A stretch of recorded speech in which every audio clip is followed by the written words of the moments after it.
Look, I'm going to be honest with you, I'm not a massive fan of 4 sets of 12, and in this video I'm going to tell you why. Now, before anyone says, oh, but so-and-so has built loads of muscle doing 4 sets of 12, yes, it is completely possible to build a fantastic physique doing 4 sets on every exercise, but you got to take a step back and realize, how do we build muscle? There are 2 key things to consider. The first thing is training close to failure, not leaving more than 1 to 2 reps in the tank on each set and actually pushing yourself when you're going into the gym. So this stimulates something called mechanical tension, which is the process by building muscle. So body experiences tension in the gym, we get a stimulus, that kicks off the process of building muscle. Now, in order to continue building more muscle, you need to apply progressive overload over time.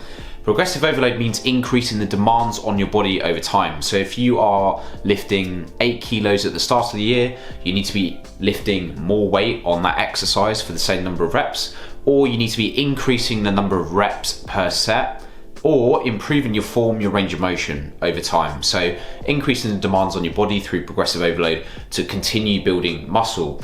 Now, in my experience, having coached hundreds of people and in my own training experience, which is quite vast as well, most people are lacking the first thing, which is training close enough to failure. So when you look at studies of how many reps people think they have left in the tank, this is called reps in reserve, or RPE, which is a rate of perceived exertion.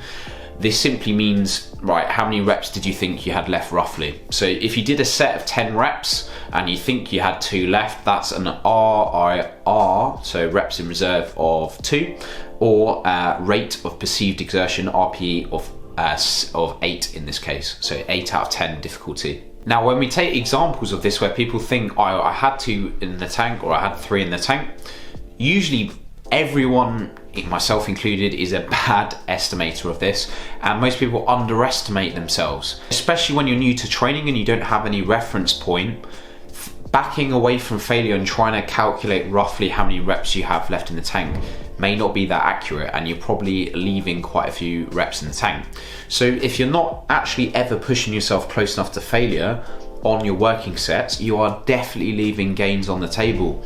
And usually when you have someone training with you, or a coach, or someone just stood over you saying, come on, do another rep, usually you're going to get another one, and there's another level to go to in terms of training intensity. So I much prefer doing 2 or 3 sets, really hard sets closer to failure, than doing 4 sets, because I think you're going to get a lot more out of it in terms of reduced fatigue. So people think that lifting heavier weights causes more fatigue than lifting lighter weights, but it's actually the other way around. So when we look at doing more sets and more number of reps, you're accumulating a total amount of reps that's higher. So if you're doing 4 sets of 20 reps versus 2 sets of 10, the situation where you're doing more sets is going to accumulate more fatigue.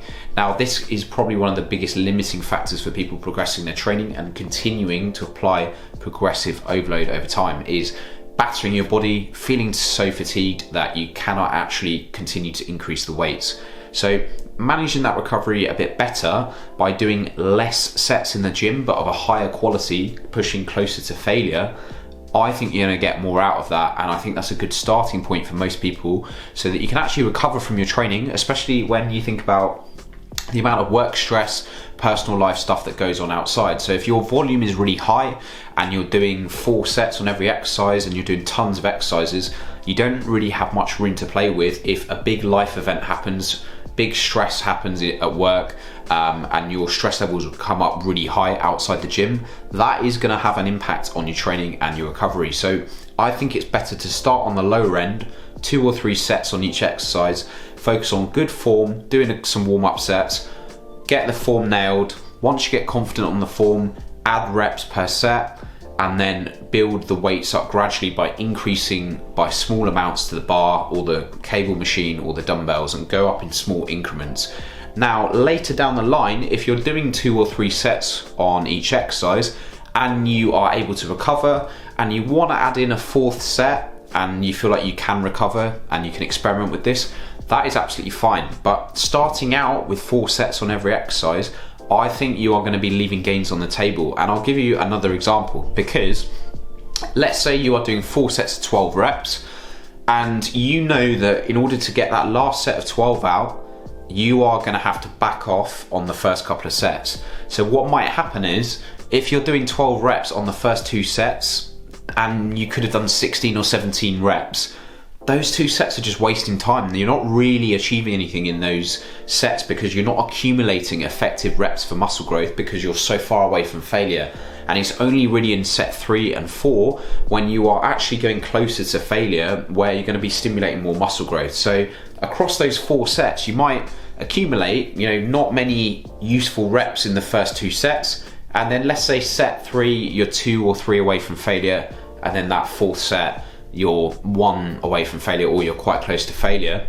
Could you just save time and energy by ditching the first 2 sets, doing a couple of warm-up sets, getting confident with your form, and then just starting with 2 sets, quality sets, close to failure, leave 1 or 2 in the tank. You don't need to go to failure. On exercises that it's safe to do so, like leg extensions, bicep curls, and hamstring curls, where it's safe to kind of drop the weight if you're using a machine where you're not going to risk injuring yourself, you could take the last sets to failure and you could really push it. So I think you're going to get a lot more out of your training doing that, and then adding in later down the line if you want to do an extra set or 2, that's absolutely fine. But the critical message here is most people underestimate themselves, leave far too many reps in the tank, and do way too much volume. And if you focus on heavier sets, closer to failure, keep applying progressive overload and manage that recovery better, you are going to see faster results in the gym.